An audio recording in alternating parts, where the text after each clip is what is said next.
우리가 믿음으로 구원을 받죠. 그런데 성경에 보면 구원받는 믿음이 있는가 하면 구원받지 못하는 믿음이 있습니다. 그래서 우리가 노아의 삶을 통해서 구원을 받기 위해서 어떤 믿음을 가져야 되는지 한번 살펴보는 게 굉장히 중요할 것 같습니다. 지난주 수요 예배 시간에 또 노아 이야기를 하면서 이 노아는 앞으로 장차에 있을 심판의 때 우리 어떻게 구원을 받을 수 있는지 구원의 모형으로 주셨는데, 이 말씀을 나누면서 하나님께서 어느 시대나 어떤 지역을 심판하실 때 분명히 심판의 징조들이 있다는 거죠. 그 징조를 통해서 우리는 오늘날 우리가 살고 있는 이 시대를 바라봐야 합니다. 그리고 얼마나 하나님의 심판에 가까운지를 알고 깨어나야 되죠. 깨어나서 준비해야 합니다. 노아처럼 믿음으로 방주를 지어야 하는 것이죠. 심판의 징조가 뭐였습니까? 어느 시대나 하나님이 심판하실 때 징조가 있다는 거죠. 첫 번째 징조 제가 나눴죠. 성적인 문란이 온 사회에 전반적인 현상으로 나타난다. 남녀노소 할 것 없이 어린아이나 어른 할 것 없이 성적인 문란이 사회 전반적인 현상으로 나타나는 것이 하나님의 심판에 임하겠다는 증거라는 것을 나눴습니다. 그리고 두 번째 증거는 뭔가 하면 이게 정말 심판의 징조일까라고 우리가 생각할 수 있는 일이죠. 그것은 바로 사람이 하나님의 형상을 따라 지음을 받은 사람이 짐승처럼, 아니 짐승보다 더 못하게 육체가 되어 산다는 것이죠. 육체가 되어 산다는 것을 예수님이 어떻게 표현하셨죠? 내가 다시 올 때 그때는 노아의 때와 같을 것이고 소돔과 고모라의 때와 같을 것이다 라고 말하면서, 그때 사람들이 육체가 되어 살았는데 어떻게 살았죠? 먹고 마시고 시집가고 장가가고 돈을 버는 일, 이 일에만 전념하고 살았습니다. 우리가 생각하기를 아니 먹고 마시는 일이 뭐가 죄야? 시집가고 장가가는 게 죄입니까? 돈을 벌어야죠. 이게 왜 죄가 되는데, 하나님은 그런데 이 문제를 말미암아 예전의 세상을 심판하셨고 장차 오실 세상을 심판하시겠다고 말씀하신 것입니다. 육체가 되는 것, 하나님의 형상을 따라 지음을 받은 사람이 육체가 되는 것이 하나님께서 이 땅을 심판하실 때 나타난 일반적인 징조였다는 것입니다. 하나님은 저와 여러분을 자기 형상대로 창조하시고 이 세상뿐만 아니라 영원한 세상에서 존귀한 자로, 보배한 자로 하나님의 계획을 가지고 창조하셨는데, 이런 하나님의 계획에 전혀 관심이 없이 내가 그저 육체를 위해서 먹고 마시고 시집가고 장가가고 돈을 버는 데 매여 사는 것, 하나님 보시기에는 심판할 수밖에 없는 심각한 죄악이라는 것입니다. 지금 이 두 가지 징조가 우리 세상 가운데, 이 시대 가운데 충만하지 않습니까? 그런데 왜 믿는다고 하는 우리 성도들까지도 말씀을 통해 시대를 보고 깨어나지 못하고 세상 사람과 별로 다르지 않게 살고 있는 것입니다. 교회 안에까지 이 세상의 문화가 다 돌아가지고 예수를 믿는다고 하면서 전혀 구별되지 않는 삶을 살고 있는 것이죠. 하나님의 심판이 임박했는데, 여러분 우리 가운데 이런 분이 한 분 없기를 주님을 축복합니다. 우리가 깨어나고 우리가 가진 이 가정을 깨우고 또 우리가 할 수 있는 만큼 우리 주위에 있는 사람들을 깨우며 우리 주님 만날 준비하기를 주님을 축복합니다. 무엇보다 하나님께서 마지막 때 말씀대로 심판하실 때 우리는 노아처럼 준비하고 방주를 예배하겠다가 하나님의 심판 중에도 구원을 받는 은혜가 있기를 주님을 축복합니다. 노아는 믿음으로 구원을 받았는데, 노아의 믿음은 어떤 믿음이었습니까? 하나님이 심판 중에서 구원을 받으려면 하나님께서 인정하시는 믿음을 가지고 있어야 돼요. 그것은 내가 믿는 것에 대한 분명한 증거가 있어야 됩니다. 믿습니다라고 말하는데 삶이 따르지 않는, 증거가 없는 믿음은 죽은 믿음을 했죠. 그죠? 이 죽은 믿음으로는 우리가 구원을 받을 수 없습니다. 창세기 7장 1절에 여호와께서 노아에게 이르시되 너와 내 온 집은 방주로 들어가라. 이 세대에 내가 내 앞에서 의로움을 내가 보았습니다 라고 말합니다. 주님께서 노아의 의로움을 보셨대요. 노아가 자기 했던 온전한 행위로 의롭다를 받았겠습니까? 아니죠. 우리가 똑같이 하나님을 믿는 믿음으로 의롭다를 받았습니다. 그런데 믿음으로 의롭다를 받았는데 하나님이 노아의 삶 가운데서 그가 의로운 증거를 보신 것이죠. 그래서 노아의 믿음은 죽은 믿음이 아니라 살아있는 믿음, 즉 믿는 것에 대한 분명한 증거가 있는 순종에 따르는 믿음이었어요. 믿음이었죠. 구체적으로 어떻게 자기의 믿음을 보였습니까? 하나님께서 노아의 의로움을 어떻게 보셨죠? 노아가 하나님 말씀에 순종하여 방주를 지은 그 사건입니다. 그 삶을 통해서 하나님은 네가 정말 나를 믿는구나. 내가 이 세대에서 너의 의로움을 보았다라고 말씀하는 것입니다. 히브리서 11장 7절을 읽어보겠습니다. 노아에 대해서 히브리서 기자는 우리가 믿음장이라고 알고 있는 히브리서 11장에 이렇게 말했습니다. 믿음으로 노아는 아직 보이지 않는 일에 경고하심을 받아 경외함으로 방주를 준비하여 그 집을 구원하였으니 라고 기록했습니다. 하나님께서 장차 약한 세상을 홍수로 심판하셨다고 말했을 때 한 번도 그런 일이 역사가 일어난 적이 없습니다. 그때까지만 해도 하늘 문이 열면서 비가 내린 적이 없다고 말합니다. 성경학자들이. 그런데 홍수로 온 세상이 멸망할 것이라는 것은 상상도 못했던 일이고 경험하지도 못했던 일이죠. 그러나 아직 보이지 않는 일에 경고하심을 받은 후에 하나님을 경외함으로, 즉 하나님의 말씀을 믿었다는 것이죠. 하나님의 말씀을 믿고 하나님을 경외함으로 방주를 예비하여 구원을 받은 것입니다. 이것이 바로 하나님께서 보시기에 노아의 삶 가운데 나는 너의 의로움을 보았다라고 말하시는 것이죠. 우리의 삶 가운데 바로 이런 일이 있다는 것입니다. 나는 정말 예수를 믿는 믿음에 대한 삶의 증거였습니까? 이 마지막 때 주님께서는 우리가 거룩함이 없이는 주를 보지 못할 거라고 말씀하셨고, 아버지의 뜻대로 행하지 않는 자는 결코 하나님 나라에 들어가지 못할 거라고 말씀하셨고, 이기지 않는 자는 생명나무의 실과를 먹을 수도 없고 또 둘째 사망의 해를 피할 수도 없고, 그리고 그 이름이 생명책에서 허려질 것이라는 말씀을 우리가 알고 있습니다. 이것을 믿는 믿음의 증거였나 이거죠. 우리가 생각하기에 주님 누가 그렇게 살 수 있습니까? 이 세대에 그렇게 사는 사람이 어디 있냐고, 말씀대로 사는 사람이 어디 있습니까 목사님? 그거 맞는 말씀이지만 알고는 있지만 살아내지 못하고 있다면 과연 여러분들 하나님의 진노가 임했을 때, 심판이 임했을 때 피할 수 있을까요? 우리가 한번 노아 입장에 한번 대해봤으면 좋겠습니다. 노아가 그 당대에 하나님께서 지시하신 그 방주를 만드는 것이 인간적으로 가능한 일이었습니까? 제가 보기에는 불가능한 일입니다. 그 방주의 길이가 135m입니다. 135m. 100m 경주 달리기 보셨죠? 여기서 저까지 정말 멀지 않습니까? 그거보다 더 먼 길이에다가 넓이는 22.5m, 그리고 높이는 13.5m. 이게 아주 큰 프로젝트입니다. 그리고 이게 땅에다가 그냥 고정되어 있는 건물이 아니라 홍수에 떠내려가야 되는, 흔들려야 되는 그런 배입니다, 배. 그 가운데 사람만 탄 것이 아니라 하나님께서 택하신 모든 짐승의 암소가 다 탔기 때문에 그게 또 얼마나 많은 또 양식이 됐습니까? 물이 준비되잖아요. 그 가운데서도 이게 깨어지지 않을 그 방주. 여러분, 그것을 조선업 전문가들이 만든 것이 아니라 여기서 8명을 선택해서 하나님이 말씀하시는 거죠. 우리가 8명을 선택해가지고 이 프로젝트를 주면 여러분 뭐라고 반응하시겠어요? 하나님, this is impossible. 불가능합니다. 이렇게 말할 수밖에 없지 않겠습니까? 방주를 만드는 것도 쉽지 않지만 하나님께서 짐승들을 데리고 오시는데 얼마나 많이 데려올지 계산이 안 돼요. 그냥 하나님 주신 식양에 따라 배를 만들어 놓는 겁니다. 그리고 그 배 안에 얼마 동안 머물지 계산할 수가 없어요. 그 홍수가 나서 물이 빠져서 이제 방주 밖으로 나올 때까지 자기 가족들과 그리고 그 모든 짐승이 먹어야 할 양식을 준비해야 됩니다. 얼마나 준비해야 될지도 몰라요. 물도 준비해야 되죠. 여러분, 이거 가능한 일입니까? 우리가 인간적으로 생각한다면 가능하지 않죠.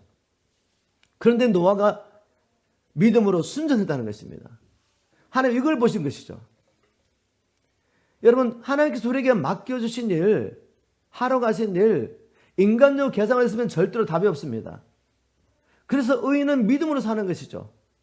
하나님께서 뭔가를 우리에게 말씀하셨다면 우리가 순종만 한다면 다 할 수 있다고 생각할 수 있지 않습니까?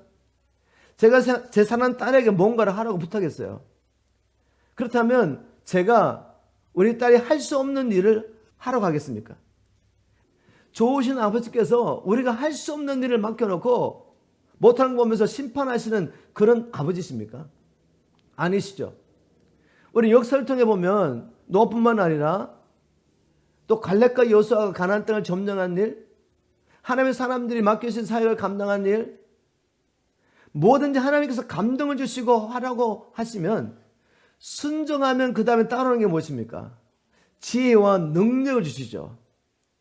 우리가 그 일을 할 수 있는 모든 리소스를 공급하시는 분은 하나님이세요.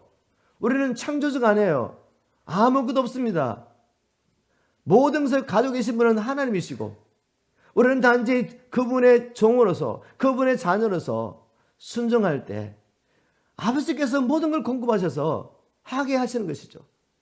그 하나님의 영광스러운 하나님 나라를 이루어가는 일에 우리를 동참시키시고 그 나라가 완성됐을 때 그 영광과 기쁨에 자기의 자녀들이 참여하기를 원하는 것뿐입니다. 우리에게는 믿음의 증거가 있습니까? 한번 여러분 물어보십시오.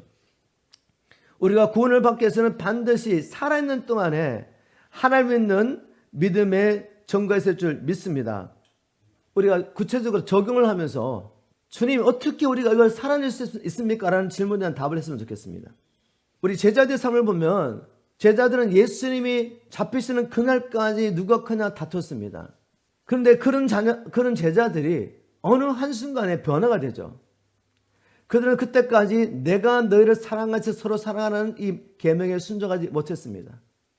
그전에는 자기들이 주님 죽기까지 주님을 따라가겠습니다 라고 작정했지만 막상 생명의 위협을 느꼈을 때 어떻게 했습니까? 주님을 다 버리고 자기 생명에서 도망갔던 사람들이에요. 이런 제자들에게 주님께서 너희는 가서 열방을 제자 삼으라는 사명을 주십니다. 그리고 내가 너희를 사랑같이 서로 사랑하는 이 계명을 주시죠. 이게 가능합니까, 여러분? 제자들은 자기 스스로 보는 이건 불가능한 일입니다. 그런데 주님이 이걸 명령하셨단 말이죠.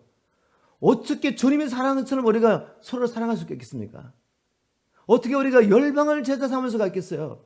이거 불가능한 일이죠.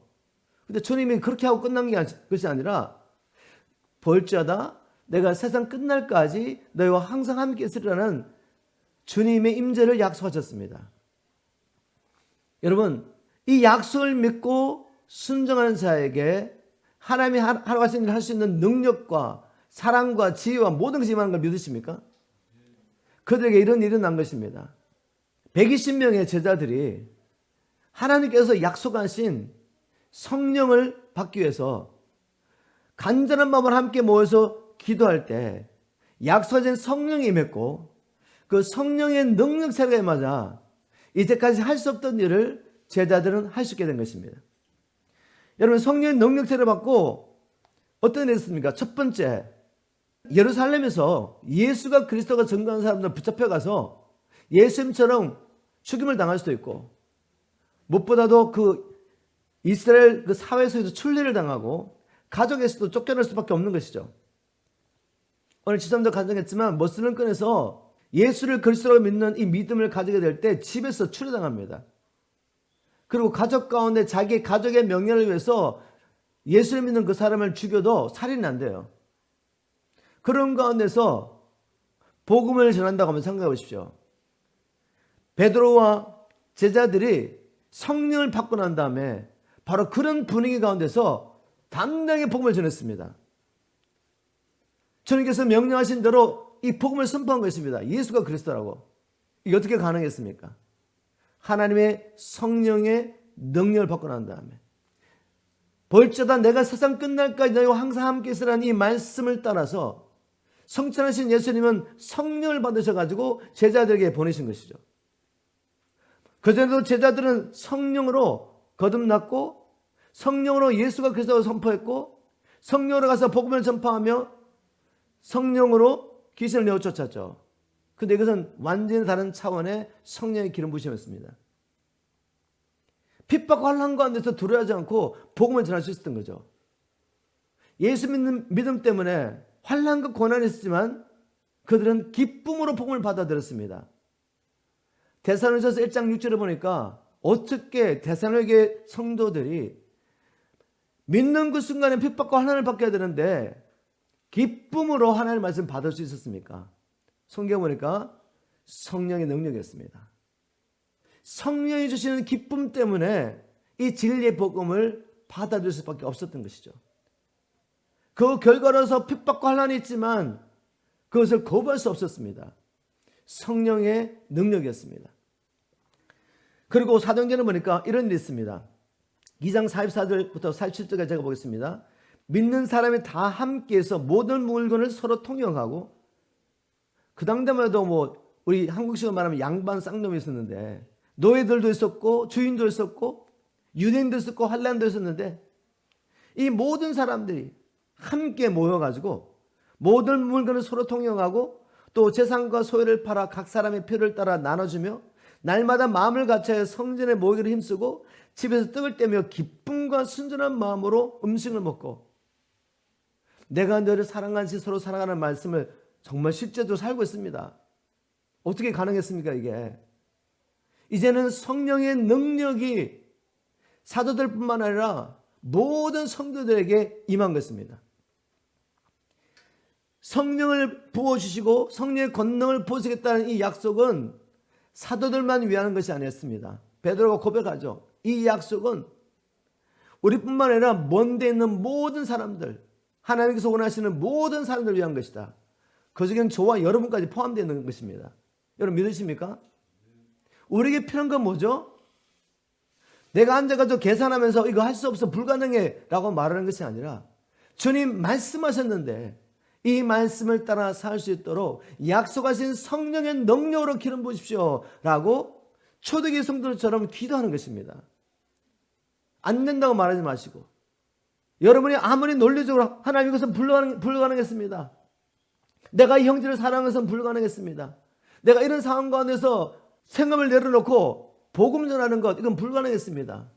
우리 주님께서 또 생업을 내려놓고 복음 전하는 말씀 안 하시죠? 삶의 현장에서 복음을 전하고 또 기회를 만들어서 가서 복음 전하고 말씀하신 것이죠. 그러나 이런 저를 나는 할 수 없었습니다 말한다면 어떻게 되겠습니까?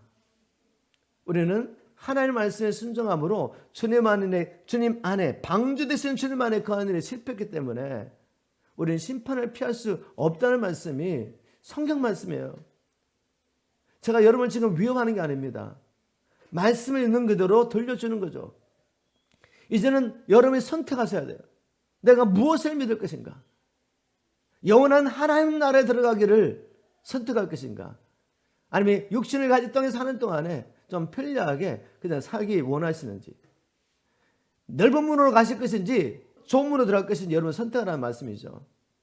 저는 좁은 문을 선택합니다. 하루도 몇 번씩 좁은 문을 선택하는 것입니다. 그리고 이 길을 끝까지 갈 수 있도록 주님의 은혜를 구할 뿐입니다. 그러나 억지로 가는 길은 아니에요, 여러분. 성경에 보니까 이 길을 갔던 사람들이 그 환난과 핍박 가운데서도 성령이 주시는 기쁨으로 말할 수 없는 영광스러운 즐거움으로 이 길을 갔습니다. 우리가 이 믿음의 길을 발견하고 이 길을 가기를 지금 축복합니다. 한번 이 말씀을 생각하며 이렇게 적용해 봤으면 좋겠습니다. 나의 믿음은 하나님께서 인정하시는 믿음입니까? 노아에게 말씀하신 것처럼 이 세대에서 내가 너의 의를 보았다라고 할 수 있는 그런 믿음의 증거가 있는 살아있는 믿음입니까? 지금 질문하셔야 돼요. 이제 때가 오면 질문할 수 없을 때가 옵니다. 천국 문이 닫혀버리면 이런 질문해도 아무 소용이 없죠. 여러분, 살아있는 믿음 가지고 살아있을 때 내가 예수를 주로 믿는 믿음의 증거, 이 믿음의 증거를 가지고 주님 오셨을 때 인정받는 저와 여러분 되기를 주로 축복합니다. 또 노아의 삶을 통해서 우리 군과 관련해서 주시는 메시지가 있습니다. 그것은 하나님은 반드시 말씀대로 심판하십니다. 말씀대로 심판하시기 때문에 우리가 이제 준비해야 되죠. 하나님 앞에 섰을 때 부끄럽지 않도록 준비해야 됩니다. 같은 메시지지만 다른 맥락에서 한번 살펴보겠습니다. 창세기 7장 11절에 제가 신문 성경 읽어보겠습니다. 이런 말씀이 있습니다. 노아 600세 되던 해에 2월 17일 하늘에서는 수문이 열리고 땅 밑에서는 깊은 샘물이 터졌습니다. 하나님께서 노아 시대 때 홍수를 심판하시는 그 날을 정확하게 기록했습니다. 노아 600세 2월 17일이라고. 왜 이렇게 하셨을까? 여러분, 왜 그렇게 하셨다고 생각하십니까? 이 모든 성경은 우리를 위해서 기록한 것입니다. 우리의 구원을 위해서 우리에게 말씀하는 것입니다. 나는 말씀대로 내가 선포한 대로 그대로 이룰 거기 때문에 너희들은 다른 이야기 듣지 말고 말씀을 붙잡으라는 것입니다. 말씀을 붙잡고 말씀대로 준비하는 말이죠. 자, 하나님께서 이 세상을 심판했다는 이 메시지를 제일 먼저 누구에게 주셨죠? 성경에 보니까 에녹에게 주죠. 에녹. 그죠? 에녹에게 주셨습니다. 에녹이 자기 아들 무드셀을 낳을 즈음에 하나님 말씀하셨죠. 네 아들이 죽을 때 이 땅에 심판이 있을 것이다. 경건하지 않는 모든 자들을 하나님이 심판했을 것이라는 메시지를 에녹에게 주셨습니다. 그 말씀대로 된 것을 하나님 보여주기 원하시는 거죠. 여러분, 무드셀라가 이 땅에 살았던 사람 가운데 가장 오래 살았습니다. 969년. 그것 또한 하나님의 은혜였죠. 하나님은 악인이 심판받는 것을 기뻐하지 않습니다. 그래서 기다리고 기다리지만, 그러나 하나님은 공의는 반드시 집행되기 때문에 기다리고 기다리시다가 무드셀라가 969세를 살 때까지 기다리시다가 마침내 심판하신 것이죠. 그러면 우리가 정말 말씀대로 이루어진지 확인해 봐야 되죠. 하나님 말씀대로 무드셀라 969년 그 해에 하나님의 심판이 뭔지 계산해 보면 됩니다. 근데 뭐 성경에 다 기록되어 있으니까 쉽죠. 노아가 태어났을 때 무드셀라 나이가 396세였어요. 근데 오늘 보니까 언제 하나님의 심판이 시작됐죠? 노아 600세. 그러면 396 플러스 600 하면 얼마입니까? 969년. 무드셀라가 바로 죽는 그 해였죠.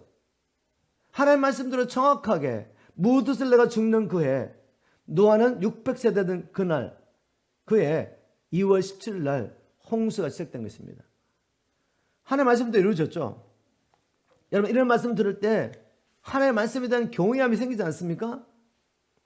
하나님의 말씀대로 심판하실 것이기 때문에 여러분들이 누가 뭐라고 말씀을 하더라도 미혹을 받지 마십시오. 그분의 말이 정말 설득력 있고 그분이 영향력 있는 사람 할지라도 여러분 미혹을 받지 마십시오. 하나님은 말씀대로 심판하십니다. 우리 예수님은 주님이 오시기 전에 징조들에게 말씀하셨죠. 이런 일이 있기 전에 내가 오지 않는다. 다시 말해서 하나님께서 말씀하신 징조들을 따라가 보면 우리가 정확한 날은 알 수 없지만 주님이 오실 때가 얼마나 가까운지 헤아릴 수 있도록, 그래서 제자들이 주님 만날 수 있는 준비할 수 있도록 징조들을 말씀하셨어요. 마태복음 24장 29절을 보겠습니다. 우리 주님이 언제 오십니까? 잘 들어보십시오. 그날 환난 후에 오십니다. 그날 환난 후에 즉시 해가 어두워지며 달이 빛을 내지 아니하며 별들이 하늘에서 떨어지며 하늘의 권능들이 흔들리리라. 그때 인자의 징조가 하늘에서 보이겠고 그때 땅의 모든 족속들이 통곡하며 그들이 인자가 구름을 타고 능력과 큰 영광으로 오는 것을 보리라. 그가 큰 나팔 소리와 함께 천사들을 보내리니 그들이 그의 택한 자들을 하늘 입구에서 저곳까지 사방에서 모으리라. 휴가 일어날 거라 말씀을 하신 거죠. 언제? 환난 후에. 이제 많은 교회에서 이렇게 이야기하죠. 우리 환난 통과하지 않는다. 그래서 준비 안 하고 있으면 어떻게 하시겠습니까? 정말 주님 말씀대로 적그리 통치 아래서 우리가 3년 반 동안 이제까지 한 번도 경험하지 못했던 그 핍박과 환난을 모든 민족 교회가 함께 적그리 통치 아래서 받게 될 때 준비되지 않은 사람들 믿음 지킬 수가 있겠습니까? 성령의 능력으로 사는 것이 뭔지 알지 못하는 사람들 믿음 지킬 수가 있냐 말이죠. 제가 어제도 선포내라 선포했지만 성령으로 거듭나는 사건과 성령의 능력으로 우리가 기름 부음 받는 사건은 별개의 것입니다. 베드로 같은 사람들도 죽기까지 주님을 쫓아가겠다고 했지만 자기의 결심만으로는 따라갈 수가 없어요. 이것은 성령의 능력으로 할 수 있는 일이죠. 환난을 통과할 수 있는 것은 성령의 능력으로 가능한 것이지 우리가 그냥 마음으로 결단한다고 할 수 있는 일은 아닙니다. 영적인 일이기 때문에. 우리 주님 말씀하셨어요. 마지막 때 주님 오시기 전에 3년 반 동안 적그리스도가 권세를 받고 하나님의 허락 안에서 성도를 괴롭힐 것이라고. 근데 제가 말씀드렸죠. 우리 유혹에서 그렇게 허락하신다고. 우리를 정결케 하고 깨끗하게 하고 땅의 모든 소망을 버리고 하나님 나라만 바라보게 하려고 하나님의 일을 허락하시는 것이죠. 베드로는 말했습니다. 예수님께서 이미 육체의 고난을 받으셨기 때문에 우리도 육체의 고난을 받을 준비해라. 우리가 주를 위해서 육체의 고난을 받을 때 어떤 일이 일어납니까? 이제는 죄를 거치게 된다고 말했습니다. 그리고 육체의 남은 때를 이제는 하나님의 뜻을 따라 살게 하기 위해서 하나님께서 믿는 우리에게 환난과 핍박과 어려움을 허락하신 것이죠. 믿음 때문에 경험하는 환난과 어려움을 말한 것입니다. 우리가 믿음 때문에 당하는 그 환난과 핍박, 특히 육체 고난을 당하게 될 때 우리는 어떤 일이 납니까? 죄를 거치게 됩니다. 그 환난과 핍박 가운데 우리 하나님 앞에 간절히 기도할 수밖에 없지 않겠습니까? 오늘도 간증 들으셨지만 모슬렘 믿는 사람들은 예배 드리는데 생명을 겁니다. 왜요? 이 예배 가운데 성령의 기름 부으신 능력을 경험하지 못하면 믿음을 지킬 수가 없기 때문에 우리 예배는 너무나도 어떻게 보면 간절함이 없어요. 저부터 회개하고 우리 모두가 이 마지막 때 일어날 일을 생각하면서 지금도 유혹을 이기고 미혹을 이기고 말씀대로 순종하기 위해서 모일 때마다 열정적으로 예배하셔야 됩니다. 하나님, 우리에게 주님의 얼굴빛을 비춰주십시오. 하나님, 오늘도 주님 말씀을 통해서 제 영혼을 살려주시고 또 이 말씀 붙잡고 기도할 때 성령과 능력으로 기름 부으십시오. 이렇게 몸부림치면서 기도해야지 세상을 이길 수가 있단 말이에요, 여러분. 하나님의 말씀대로 우리를 심판하실 것입니다. 환난 후에 우리 주님이 오십니다. 그런데 적그리스도의 통찰에서 이 적그리스도가 우리에게 강요하는 게 있죠. 우상을 세워놓고 모든 사람, 모든 민족들에게 이 우상에게 절하라고 말합니다. 절하지 않는 모든 자를 못 베니까 그때 두려움 가운데 많은 사람들이 배도하게 될 것이라고 주님 또 말씀하셨죠. 또 표를 받게 하고 이 표를 받지 않는 모든 사람은 아무것도 살 수 없게 하니까 이 먹고 살려고 사람들이 표를 받는 것입니다. 이게 다 무엇입니까? 두려움이잖아요, 두려움. 이 두려움을 몰아내는 게 뭐죠? 성령의 능력 사람할 때 우리에게 임하는 하나님이 부어주시는 사랑이에요, 사랑. 이 사랑만이 모든 두려움을 몰아냅니다. 지금 내가 예수 믿는 믿음 때문에 표를 받지 못해서 아무것도 살 수도 없고 예수 믿는 믿음 때문에 감옥에 갇히게 되고 예수 믿는 믿음 때문에 목숨을 잃게 된다 할지라도 그것을 두려워하지 않는 것, 이거 어떻게 가능합니까? 성령의 능력 세례할 때 우리에게 부어주시는 하나님의 사랑입니다. 특별히 환난과 핍박 가운데서도 믿음을 지키려고 하는 자들에게 부어주시는 성령 안에서의 기쁨이죠. 이 사랑과 기쁨으로 우리는 모든 두려움을 몰아내고 죽기까지 우리 주님을 쫓아갈 수 있습니다. 사드락과 메삭과 아벳노고처럼 불 속으로 들어갈 수 있는 것입니다.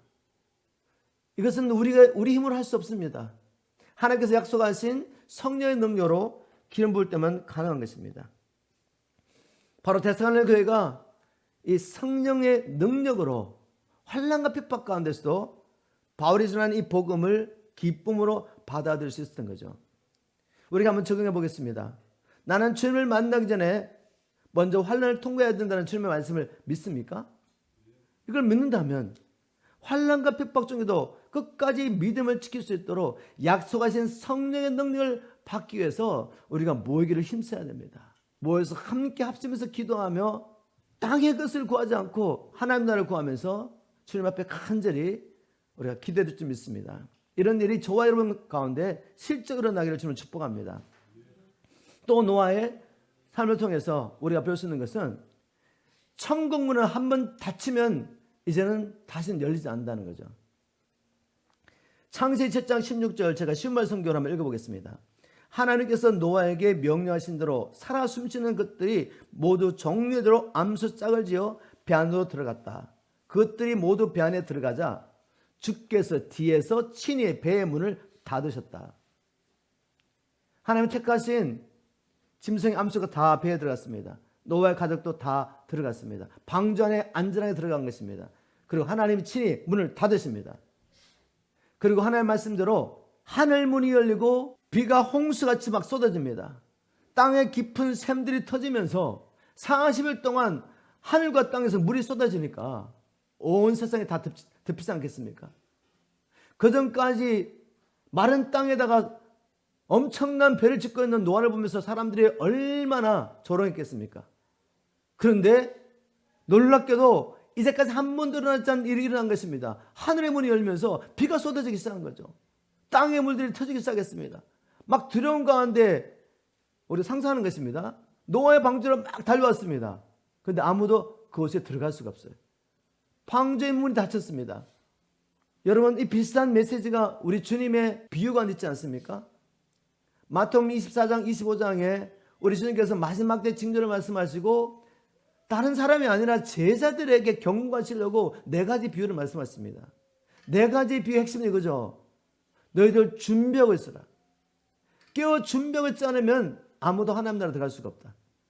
그리고 내가 왔을 때 나는 반드시 내 종들을 불러서 회개할 거야. 계산할 거라는 것이죠. 내가 네게 맡겨진 일에 충성했느냐. 충성된 종은 영생과 함께 상을 받지만 불충한 종은 바깥 어두운 곳에 쫓겨나서 이를 가며 살피우는 벌을 받습니다. 예수님이 경고하셨습니다. 그 4가지 비유 중 하나가 뭐죠? 열처녀의 비유죠. 열처녀의 비유. 열처녀의 비유. 열처녀가 다 신랑을 기다렸는데 5 처녀는 지혜롭게 기름을 충분히 준비하고 있습니다. 언제든지 신랑이 오든지 불을 밝히고 나갈 준비를 하고 있고, 다른 5 처녀는 준비하지 않습니다. 신랑이 드디어 오니까 졸고 있습니다. 그러다가 신랑이 왔다는 소리를 듣고 불을 밝히려고 보니까 이미 기름이 말라버렸어요. 불을 피울 수가 없어요. 그래서 그제서 막 사러 가는 것이죠. 그런데 준비됐던 처녀들은 신랑과 함께 혼인잔치에 들어가고 성경에 보니까 문이 닫혔더라 이렇게 말합니다. 늦게 사와가지고 문을 막 두드립니다. 주여 주여 우리도 들어가게 해주십시오. 막 간절히 막 부르짖어요. 그때 주님 말씀하셨습니다. 나는 너희를 도무지 알지 못한다. 내가 진실로 너에게 말하오니 나는 너희를 도무지 알지 못한다 하고 문은 닫히고 그들은 더 이상 이제 소망이 없습니다. 자, 이야기하고 난 다음에 우리 주님이 이제 말씀하시죠. 마태복음 25장 13절에 그런즉 깨어있으라. 너희는 그날과 그때를 알지 못하느니라. 우리 정확한 날짜 알 수 없습니다. 그래서 어떻게 해야 됩니까? 주님 오실 날 언제든지 주님 맞이할 수 있도록 준비하고 있으라는 메시지죠. 그리고 또 다른 메시지는 뭔가 하면 한 번 문이 닫히면 이제는 소망이 없다. 열려있을 때 우리는 천국 들어가기를 힘써야 합니다. 여러분, 천국 들어가기를 힘써시기를 지금으로 축복합니다. 다시 한번 강조하지만 성령의 능력 받지 않고 어떻게 우리가 이 좁은 길을 갈 수가 있겠습니까? 마지막 날 하나님 나라에 우리가 들어갈 수가 있겠습니까? 세마포 준비하지 않으면 아무도 혼인잔치에 들어갈 수 없는데 이 세마포는 성도들의 옳은 행실이라고 말씀하셨죠. 우리가 말씀대로 순종하면서 살아야 되는 것입니다. 그래야지 이 거룩함으로 우리가 세마포를 준비할 수 있고 혼인잔치 날 이 세마포를 입고 혼인잔치에 들어갈 수 있는 거죠. 이 일이 우리 힘으로는 가능하지 않습니다. 주님의 은혜가 필요하죠. 성령의 능력으로 경분받아야 됩니다. 그러니 이 비밀을 알고 있는 성도들은 모이기를 힘쓰겠죠. 세상을 바라보지 않고 세상의 것들을 듣지 않고 하나님의 말씀을 들으려고 집중하겠죠. 말씀 붙잡고 이 말씀을 이루도록 하나님 앞에 간절히 기도하겠죠. 이렇게 여러분 주님 맞이할 준비하게 해주시면 축복합니다. 또 홍수 사건을 통해 우리에게 주시는 메시지는 정말 구원받을 자가 너무나 적구나 라는 것을 아셔야 돼요. 창세기 7장 23절 보십시오. 지면의 모든 생물을 썰어버리니 곧 사람과 가축과 기는 것과 공주의 새까지라. 이들은 땅에서 썰어버림을 당하였으되 오직 노아와 그와 함께 방주했던 자들만 남았더라. 하나님의 심판한 중에 구원받은 자 달랑 8사람입니다. 8사람. 여러분 상상력을 동원해 보십시오. 아담을 통해서 아담의 범정을 한 다음에 이제 두 다른 가계가 시작됩니다. 가인의 가계가 시작되고 셋의 가계가 시작되죠. 가인의 가계는 하나님 없이 하나님의 창조의 목적도 알지 못하고 자기들을 위해서 인간 나라를 이루어가는 조상들입니다. 바로 그런 라인이죠. 근데 셋의 라인은 어떤 라인입니까? 하나님께서 이 라인을 통해서 예수 그리스도를 보내시고 하나님 나라 이루어가려고 택하시는 가계입니다. 그런데 세상이 시간이 지나가면서 어떻게 되죠? 이제는 하나님의 나라를 이루어가고 하나님의 역사를 이루어갈 이 셋의 가정까지 가인의 가정처럼 변화되는 것입니다. 막상 주님이 심판하실 때 구원을 알고 보니까 노아의 8가정밖에는 구원을 받을 자가 없는 것입니다. 하나님 보시기에 내가 너의 믿음을 보았다고 말할 사람이 없었던 것이죠. 여러분 어떻게 생각하세요? 우리 주님 말씀 맞지 않습니까? 좋은 문을 찾는 자는 적다고 말씀하신 주님 말씀대로 이루어지는 것입니다. 앞으로 장래도 누가복음 13장 23절에 보면 주님이 얼마나 이걸 강조했으면 어떤 사람이 찾아와서 이렇게 말하죠. 주님 정말 구원받을 자가 적습니까? 주님 말씀하십니다. 얘들아 좋은 문으로 들어가기를 힘쓰라. 들어가려고 해도 못 들어간 사람이 너무 많을 거라 말했습니다. 우리 주님이 얼마나 이 좁은 문 좁은 길을 강조하신지 아시죠? 그런데 주님 말씀하십니다. 거짓 선지자가 일어나서 많은 사람들을 미혹할 거라 말했죠. 여러분 미혹을 받지 마십시오. 주님 말씀대로 많은 사람들이 마지막 때에 예전에 보여줬던 모형대로 노아 시대처럼 우리 식으로 말하면 예수를 믿는다고 하는 많은 사람들까지도 세소가 될 것입니다. 하나님의 계획을 버리고 거저 먹고 마시고 시집가고 돈 버는 일에 매어 살 거라는 것이죠. 그래서 전혀 준비가 되어 있지 않다가 불신자들이 심판을 받을 때 똑같이 믿는다고 하는 사람들까지 심판을 받게 되는 것입니다. 이건 역사가 이야기하고 있는 것입니다. 지금 노아 시대의 사건을 통해 하나님이 보여주는 거죠. 우리에게 깨어나라고. 어떤 일이 있다 할지라도 타협하지 말라고. 거짓 선지자의 미혹에 넘어가지 말라고. 지금은 편한 것 같지만 그게 결코 편한 삶이 아니라는 것.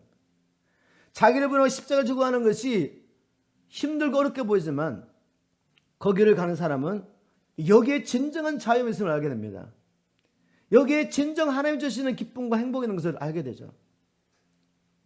저는 종교를 살다가 1986년에 주님을 만난 후에 지금까지 부족하지만 이 길을 가고 있습니다. 한 길 복음을 위해서 하나님 나라를 선포하면서 수많은 일을 많이 겪었겠죠. 이 길을 가면서. 그렇지만 한 번도 후회한 적이 없습니다. 다시 태어난 날짜로 나는 이 길을 갈 것이다. 지금도 마찬가지입니다. 여기에 기쁨이 있습니다. 행복이 있습니다. 여러분 보시기에 제가 정말 불행한 삶을 살고 있는 것 같습니까? 무거운 짐을 지면서 정말 어쩔 수 없어 가지고 먹고 살려고 목회하고 있는 것 같습니까, 여러분? 아니요. 저는 기쁨으로 일을 하고 있습니다. 복음 전하는 일이 기쁜 것입니다.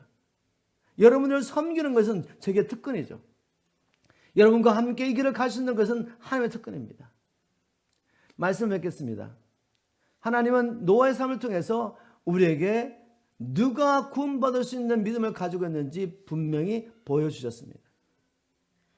우리는 믿음으로 구원을 받는데 그 믿음은 살아있을 때 믿는 것에 분명한 증거가 있는 믿음, 하나님 보시기에 내가 너의 의로움을 이 세대에 보았다고 말할 수 있는 증거가 필요해요. 증거.